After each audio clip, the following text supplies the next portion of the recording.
మీరు చూసారా? పోనీ సాక్ష్యాలు ఏమైనా ఉన్నాయా? మరి అలాంటప్పుడు వాడిని ఎలా అనుసరిస్తాం సార్? అవును అవును కదా.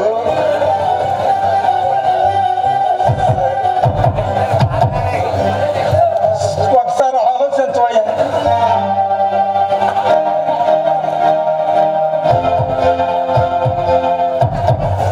విజయ్, ఎంతసేపు అయింది నువ్వు వచ్చి?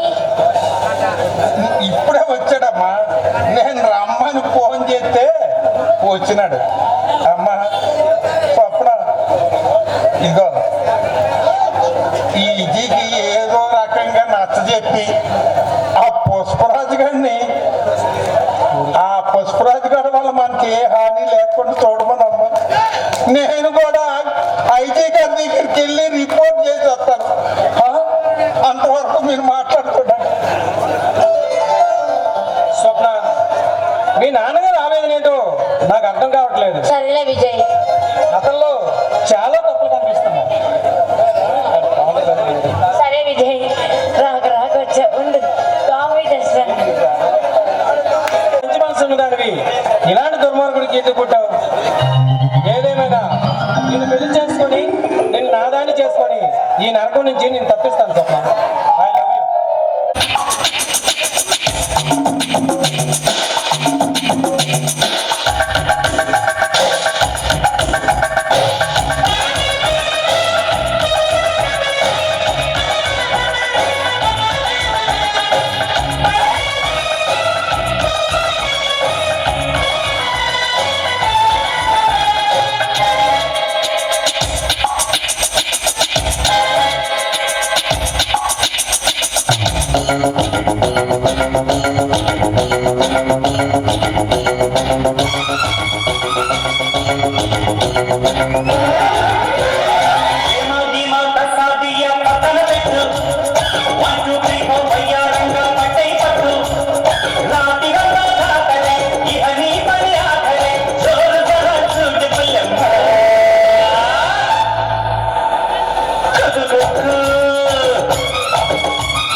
ఏంటి ఏదో పరధ్యానంలో ఆలోచిస్తున్నా ఏం లేదు స్వప్న, నా పెళ్లి గురించి నీ సహాయం అడిగాను కదా, అది ఎలా చెప్పాలని అబ్బా ముందు అమ్మాయి ఎవరో చెప్పు, నేను వెంటనే వెంటనే సహకరిస్తాను. త్వరగా చెప్పు. ఆ అమ్మాయి సరే స్వప్న, ఇంకా డైరెక్ట్గా చెప్పు. స్వప్న, నీ అందం నన్ను పిచ్చివాడిని చేస్తుంది, అందుకే నేను ఈ మనస్ఫూర్తిగా ప్రేమిస్తాను. నువ్వే ఎలాగైనా మీ నాన్నగారితో చెప్పి మన పెళ్లి జరిగేటట్టు చూడాలి. విజయ్, ఏంటి నువ్వు మాట్లాడుతుంది? నేను ఒక ఫ్రెండ్గానే తప్ప ఏ రోజు కూడా వేరే ఉద్దేశంతో చూడలేదు. అయినా సరే నా మనసు ఇంకొకరికి అంకితం చేశాను. నన్ను క్షమించు విజయ్. స్వప్న, ఆపు స్వప్న, ఆపు. ఆ మాట నేను వెళ్ళండి స్వప్న, వెళ్ళండి.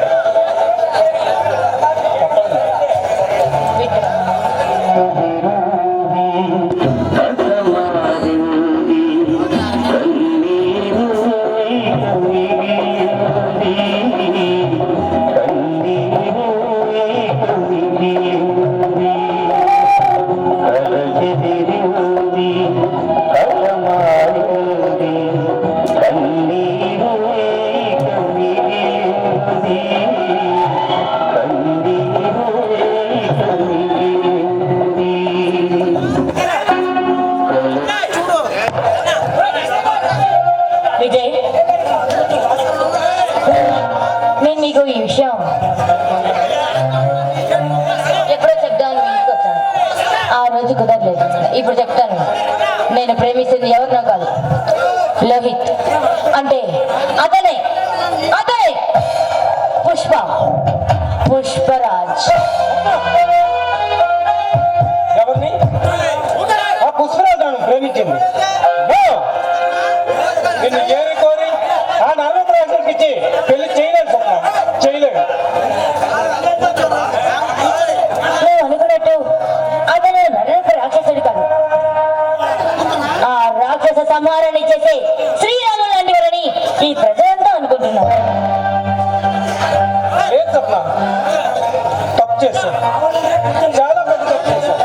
ఒక నరరూప రాక్షసుని ప్రేమించి చాలా పెద్ద తప్పు చేశావు.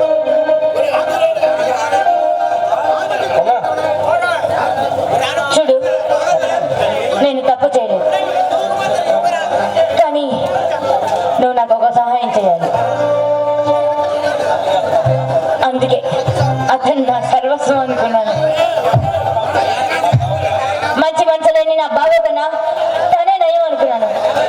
అందుకే దయచేసి మా ఇద్దరికి పెళ్లి చేయి, నీకు నీకు పుణ్యం ఉంటుంది. నువ్వు ఇంతగా అడుగుతున్నావు కాబట్టి నీ మాట కాదని లేక నీకు మాట ఇస్తున్నా. నా హెల్ప్ నీకు ఎప్పుడు ఉంటుంది. All the best.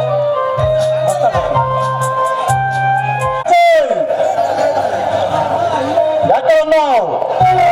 24 గంటల్లో నన్ను అరెస్ట్ చేస్తానని ఆ మంత్రి ధర్మతేజ దగ్గర శపథం చేసావట. రారా, నీ ఇంటికి వచ్చా, నీ నట్టంటే వెళ్తా.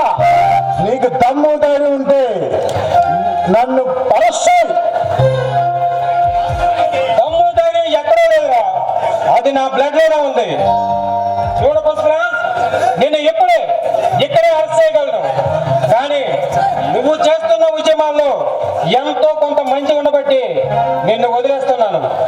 ఎప్పటికైనా మించిపోయింది లేదు. నువ్వు మర్యాదగా ఈ రాష్ట్రాన్ని విడిచి వెళ్ళిపో.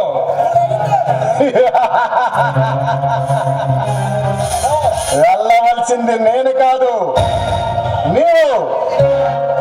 ఎక్కడి నుండి సైతం ఇక్కడికి వచ్చావో తిరిగి అక్కడికే వెళ్ళిపో. రేపటి నుంచి ఈ నగరంలో కనిపించకు. ఒకవేళ కనిపించావు నిన్ను ఏం చేస్తానో నాకే తెలియదు. ఈ నగరమేమి నీ ఎబ్బ సొత్తు కాదురా.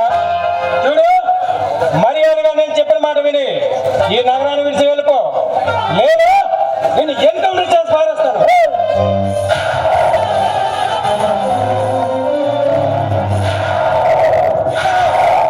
విజయ్, ఆగు. ఇంటికి వచ్చిన వారితో ఇలాగైనా ప్రవర్తించేది? ఏంటి మాయ, ఏంటి మీరు మాట్లాడేది? ఈ గోండా గారికి రాజమర్యాద చేయాలా? లోహిత్ గోండా కాదు, క్రిమినల్ అంతకన్నా కాదు. స్వయానా నీ అన్నయ్య. ఏంటి సార్ మీరు అంటున్నది? మీ విజయ్ నా తమ్ముడా? మాయ, ఏంటి మీరు మాట్లాడేది? నాకు కాస్త అర్థమయ్యేటట్టు చెప్పండి మామయ్య. ఇందులో అర్థం కాకపోవడానికే ఉంది బాబు.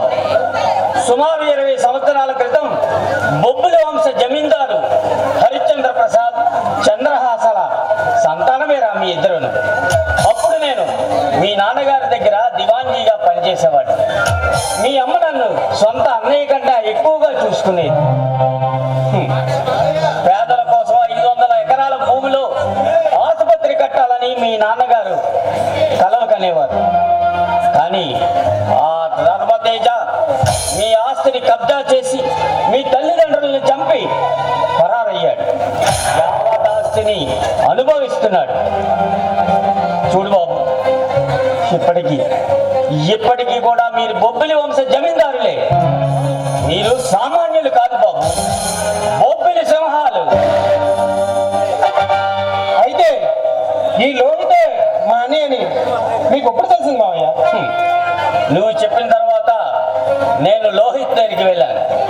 పుష్పరాజ్ అనబడే ఈ లోహిత్ నాకు జరిగిన ఘర్షణలో నేను ఆయన చేతి మీద పచ్చబొట్టును చూశాను. కానీ ఆ విషయం అప్పుడు చెప్పలేదు. సమయం వచ్చినప్పుడు చెబుదామని ఆగిపోయాను. ఈ లోహిత్ నీ అన్నయ్య బాబు. మీరిద్దరూ బొబ్బిలి వంశస్థులే. తమ్ముడు విజయ్,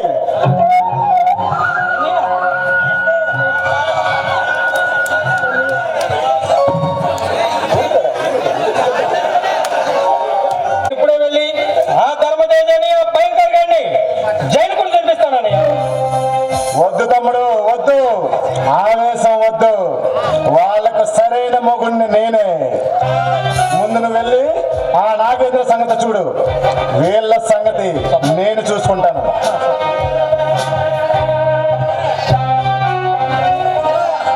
సమయంలో నాకు చాలా ఆనందంగా ఉంది బాబు.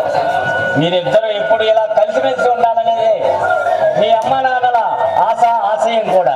అవును మావయ్య, మేము కూడా ఇలా కలుస్తామని కళ్ళలో కూడా అనుకోలేదు మావయ్య. త్వరలోనే మీ ఆస్తి మీకు వచ్చేస్తే మీ తల్లిదండ్రుల కన్నా కళలన్నీ నిజమైనట్టు అవుతాయి బాబు.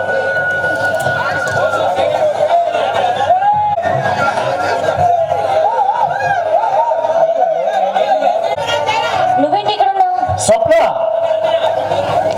ఈ విజయ్ ఎవరనుకుంటున్నావు? నా స్వయాన నా రక్తం పంచుకున్న తమ్ముడు. ఆనాడు వీడి కోసమే వెతికాను, తప్పడిపోయాను చెప్పాను కదా. ఆ విషయం నాకు ఇప్పుడే తెలిసింది స్వప్న. అవును స్వప్న, విజయ్, మా అన్నయ్య. విజయ్, విధి ఎంత విచిత్రమైనదో కదా. బాబు విజయ్, ఈ అమ్మాయితో స్నేహం వద్దని చెప్పాను కదా, మళ్ళీ ఎందుకు వచ్చింది? మావయ్య, ఏంటి మీరు అంటున్నది? స్వప్న అన్నయ్య మనస్ఫూర్తిగా ప్రేమించుకున్నారు, పెళ్లి కూడా చేసుకున్నారు. ఏరా లోహిత్, నీ తల్లిదండ్రులను చంపిన బిడ్డనా నువ్వు పెళ్లి చేసుకునేది?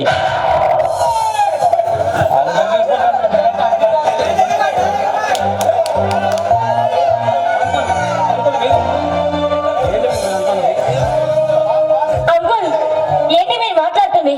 అవునమ్మా, ఇది నిజమా? అవునమ్మా, మీరు అనుభవిస్తున్న ఆస్తి కూడా వీళ్ళదే.